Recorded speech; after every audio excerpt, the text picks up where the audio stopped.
కొంచెం మొబిలైజ్ చేస్తున్నారు, డబ్బులు ఇచ్చి తీసుకొస్తున్నారు కాబట్టి అక్కడ ఏదైనా గలాటా సృష్టించడానికి రెడీ అవుతారు. ఎందుకంటే మాకు పూర్వపు అనుభవం ఉందబ్బా. గొడ్డలి కత్తి మొదలైంది, తర్వాత కోడికత్తి వచ్చింది, తర్వాత గులకరాయి వచ్చింది, ఇప్పుడు హెలికాప్టర్ వస్తుంది మేము కనుక చూసుకోకపోతే. వాళ్ళు అంటారబ్బా, నేను అందుకే క్లియర్గా చెప్పాను, చాలా క్లియర్గా ఎంతమంది పోలీసులను పెట్టాము, ఎంతమంది పోలీసులు ఎక్కడెక్కడ పనిచేశారు, అదేవిధంగా ఎంతమంది పోలీసులు వీళ్ళు కొట్టి లోపలికి వచ్చారు అన్నీ కూడా సీసీ కెమెరాస్లోని డ్రోన్స్లోని అన్నీ క్లియర్గా ఉన్నాయండి.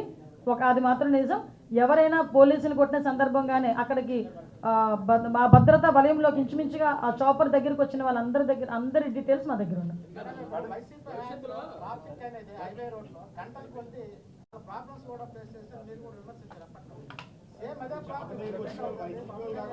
సార్ సారీ, ఈ విషయంలో మీకు కూడా నేను క్లారిటీ ఇవ్వాలి.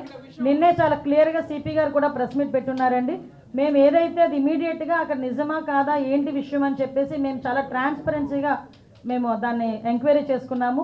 అసలు యాక్చువల్గా డిప్యూటీ సీఎం గారు కానీ సీఎం గారు కానీ నేను ప్రత్యక్ష సాక్షి. వాళ్ళు ఎక్కడికైనా వెళ్ళేటప్పుడు 1 సిగ్నల్ ఆపుతారండి, అంతే 1 సిగ్నల్. అది కూడా ఆపొద్దని చెప్పి సీఎం గారు చెప్తే వాళ్ళ భద్రతల విషయంలో 1 సిగ్నలే, అంతే తప్పించి 2-3 సిగ్నల్స్ ఆపే పరిస్థితి అయితే లేదు. కాబట్టి అక్కడ మేము వాళ్ళ ఫోన్ నెంబర్స్ కూడా తీసుకొని వాళ్ళ లొకేషన్స్ కూడా మేము ఐడెంటిఫై చేసుకున్నాం. ఎక్కడా కూడా మొన్న జేఈ మెయిన్స్కి సంబంధించి ఆ ఎగ్జామ్కి వెళ్ళలేకుండా ఉండి పవన్ కళ్యాణ్ గారు ట్రాఫిక్ టూర్ వల్ల మేము మానేసామన్న వాళ్ళందరూ కూడా అవాస్తవాలండి. దయచేసి అది కూడా పోలీసుల మీద నెట్టడం మానేయండి ప్లీజ్. గాలిలో ఉన్నారు, వాళ్ళకి డిపార్ట్మెంట్ లేదు. మీరు మంత్రిగా అయిన తర్వాత ఇష్యూని అసెంబ్లీలో రేస్ చేశారు, డీజీపీ దగ్గర పెట్టారు. స్టిల్ ఇవాళకి కూడా వాళ్ళకి డిపార్ట్మెంట్ లేదు. ఏంటి మీకు విషయం చెప్తున్నా, లాస్ట్ 5 సంవత్సరాల్లో వాళ్ళు ఏ డిపార్ట్మెంట్కి చెందుతారో కూడా తెలియకుండా 5 సంవత్సరాలు పని చేయించారు. ఎక్కడ ఏ పని చేయించారో కూడా ఎవరికి తెలియదు. వాళ్ళకి పోలీస్ డ్రెస్ వేసేయడానికి కూడా రెడీ అయిపోయారు.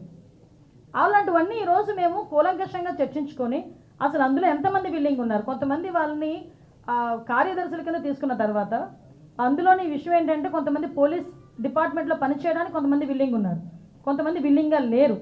సో విల్లింగ్లో ఎంతమంది ఉన్నారు, విల్లింగ్ ఎంతమంది లేరు అనేది కేటగరైజేషన్ చేసుకుని వాళ్ళు ఏ పొజిషన్స్లో పెట్టాలి, ఏ పనులకు వాళ్ళని ఉపయోగించుకోవాలన్నది గవర్నమెంట్ ఎక్సర్సైజ్ చేస్తుంది.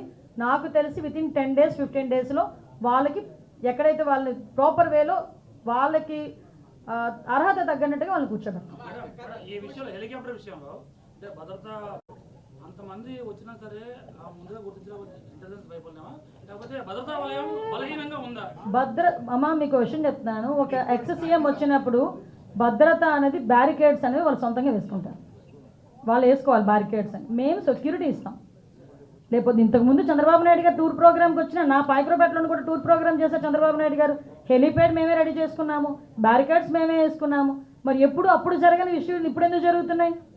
ఎన్నిసార్లు చంద్రబాబు నాయుడు గారు ఎక్కడెక్కడికి వెళ్ళలేదు, ఎన్నిసార్లు హెలికాప్టర్లో రాలేదు, చాపర్లో రాలేదు చంద్రబాబు నాయుడు గారు.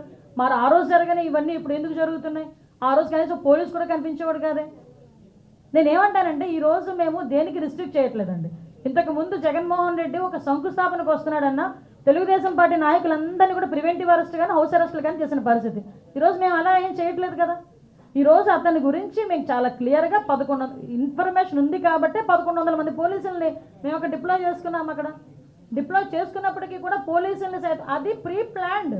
మీకు ఇంటెన్షనల్గా జరిగింది అంటే ఒక రకంగా ఉంటుంది, బై మిస్టేక్ జరిగిందంటే ఒక రకంగా ఉంటుంది. ఎవరు దాడి చేస్తారో ఎందుకు చూస్తుంది?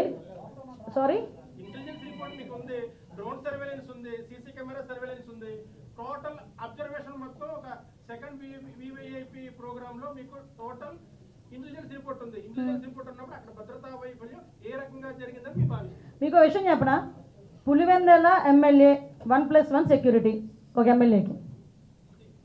ఎమ్మెల్యేకి ఇచ్చేది 1+1 సెక్యూరిటీ. లేదు అతను ఏదైనా నక్సల్ ప్రభావిత ప్రాంతాల్లో కానీ అతనికైనా థ్రెట్ ఉంది అనుకుంటే 2+2, ఎగ్జాక్ట్లీ 2+2. ఓకే, అతనికి కేవలం ఎక్స్ సీఎం అన్న ఒకే ఒక కారణంతో Z+ ఇచ్చాం. ముందు ఇంటెలిజెన్స్ రిపోర్ట్స్ వీళ్ళు రెచ్చగొట్టే ధోరణిలో ఉన్నారు, ప్రీ ప్లాన్డ్గా ఏదో ఇబ్బంది కలగజేసేటట్టు ఉన్నారు, ఫ్యాక్షన్ని వీళ్ళు తిరిగి ప్రమోట్ చేసేటట్టుగానే ఉన్నారని మాకు రిపోర్ట్ ఉంది. కాబట్టే 1100 మందిని ఎందుకు పెడతామంటే మాకేంటి అవసరం అండి? మాకేంటి అవసరం? అది జగన్మోహన్ రెడ్డి చుట్టూ వలయంలో నుంచోడానికి 1100 మంది కాదు. అక్కడ విఐపీకి ఏమీ జరగకూడదు, అక్కడ లా అండ్ ఆర్డర్ ఇష్యూస్ ఏమీ జరగకూడదు. అక్కడ వాళ్ళ లోకల్ ఏమండి లాస్ట్ కోడికత్తి శ్రీను నేను వైసీపీ అభిమాని అన్నాడు. మొన్న గులకరాయి నేను వైసీపీ అభిమాని అన్నాడు. సొంతంగా గొడ్డలి వాళ్ళ సొంత బాబాయ్. అంటే ఇలాంటి సిచ్యువేషన్స్ ఉంటాయని మేము ముందుగానే ఊహించుకొని అక్కడ ఇబ్బంది రాకుండా చూసుకోవడానికని మేము అన్నీ పెట్టుకుంటే అవును డ్రోన్ పెట్టాము. అందువల్ల ఇప్పుడు అన్నీ మాకు వచ్చినాయి. డ్రోన్ సర్వేలెన్సెస్ పెట్టాము, బాడీ వాన్స్ కెమెరాస్ పెట్టాము, రోప్ పార్టీ ఇచ్చాము, అంబులెన్స్ పెట్టాము, గన్స్ పెట్టాము. అక్కడ ఇన్ని మేము భద్రత మేము పెట్టుకున్నాము. వాళ్ళు కావాలని తోసుకొని వెళ్ళి అక్కడికి వెళ్ళి ఇబ్బంది అది కూడా లైట్ ఎయిర్ క్రాక్ గుర్తించారు. లైట్ వెయిట్ బా నేను చెప్తున్నాను కదా, ప్రతి ఒక్కరు ఒక్కొక్కరు ఒకటి అడుగుతున్నారు. ఇంత భద్రత ఏర్పాటు చేసినప్పటికీ అంటే ఏంటి మీ ఉద్దేశం ఏంటి? ఒక్కొక్క మనిషికి ఒక్కొక్క పోలీసుని పెట్టాలా మేము? మరి మీరు మాట్లాడేటప్పుడు దయచేసి అక్కడ ఎంతమంది పోలీసులు 250 మంది పోలీసులు మేము డిప్లాయ్ చేస్తే ఒక హెలిప్యాడ్ దగ్గర వాళ్ళు ఇంచుమించుగా ఒక 600-700 మంది వచ్చినప్పుడు తోసుకొని వెళ్తున్నారు. తోసుకొని వాళ్ళు కావాలని చెయ్యాలనుకునేటప్పుడు ఎవడైనా చేస్తాడబ్బా? 1100 మంది పోలీసులు ఏర్పాటు చేశాము, 250 మందిని హెలికాప్టర్ చుట్టుపక్కల ప్రాంతాల్లోనూ పెట్టామన్నారు. మీరే చెప్పారు అది.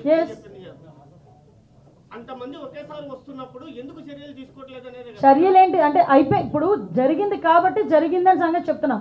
ఒకటి మేము చెప్తున్నాం అండి, అంతమంది వచ్చిన విఐపి ఒక్క చెయ్యి ఒకటి పడలే విఐపి మీద. అక్కడెక్కడ ఎటువంటి గొడవలు జరగల. అక్కడ వాళ్ళు ఎంత ప్రయత్నం చేసినా బికాస్ ఆఫ్ పోలీస్ ఓన్లీ. అక్కడ వాళ్ళు ఎంత ప్రయత్నం చేసినా గలాటా సృష్టిద్దామని మాట్లాడుకున్నా, ఆఖరికి బై రోడ్ వెళ్దామని ముందే వాళ్ళు ప్రయాణం చేసుకుని బయటకు వచ్చినా ఎక్కడా కూడా ఇంత ఇన్సిడెంట్ జరగకుండా సేఫ్గా విఐపిని కర్ణాటక బెంగళూరు వాళ్ళ ఇంటికి చేర్చాం. అది పోలీస్ అంటే.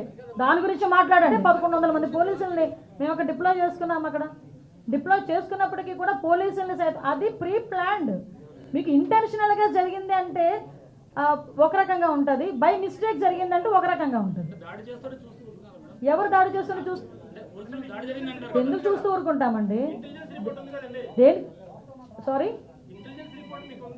డ్రోన్ సర్వేలెన్స్ ఉంది, సీసీ కెమెరా సర్వేలెన్స్ ఉంది, టోటల్ అబ్జర్వేషన్ మొత్తం ఒక సెకండ్ వివిఐపి ప్రోగ్రామ్ లో మీకు టోటల్ ఇంటెలిజెన్స్ రిపోర్ట్ ఉంది. ఇంటెలిజెన్స్ రిపోర్ట్ ఉన్నప్పుడు అక్కడ భద్రతా వైఫల్యం ఏ రకంగా జరిగిందని మీ భావిస్తారు? మీకు విషయం చెప్పనా, పులివెందల ఎమ్మెల్యే 1+1 సెక్యూరిటీ ఒక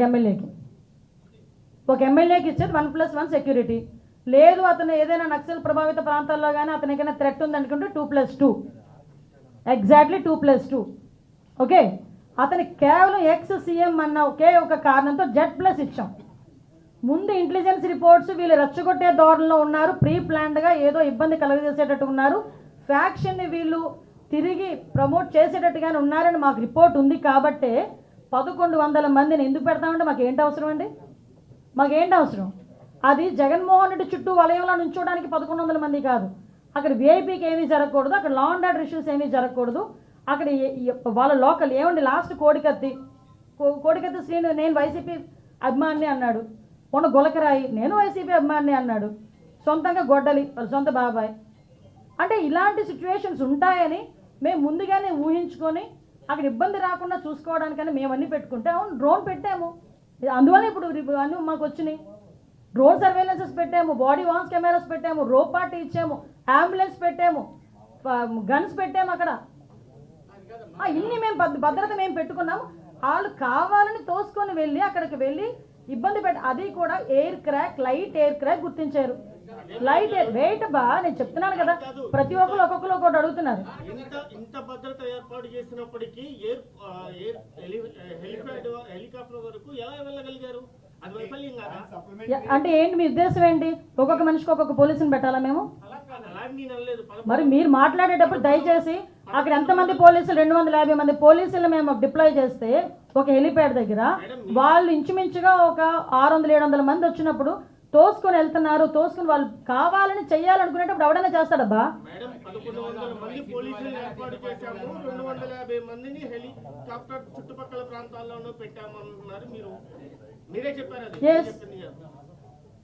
అంతమంది ఒకేసారి వస్తున్నప్పుడు ఎందుకు చర్యలు తీసుకోవట్లేదు అనేది. చర్యలు ఏంటి అంటే అయిపోయి ఇప్పుడు జరిగింది కాబట్టి జరిగిందని సంగతి చెప్తున్నాం. ఒకటి మేము చెప్తున్నాం అండి, అంతమంది వచ్చిన విఐపి ఒక్క చెయ్యి ఒకటి పడలే విఐపి మీద, అక్కడెక్కడ ఎటువంటి గొడవలు జరగల.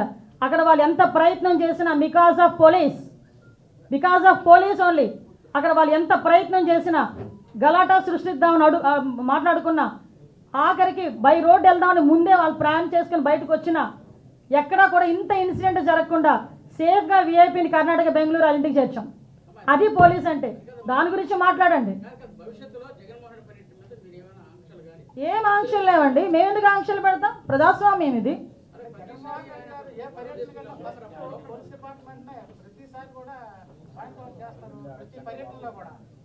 ఏ వంకాయలేనో డొంకపట్టి గేడ్చాడట, అలా ఉంటుంది.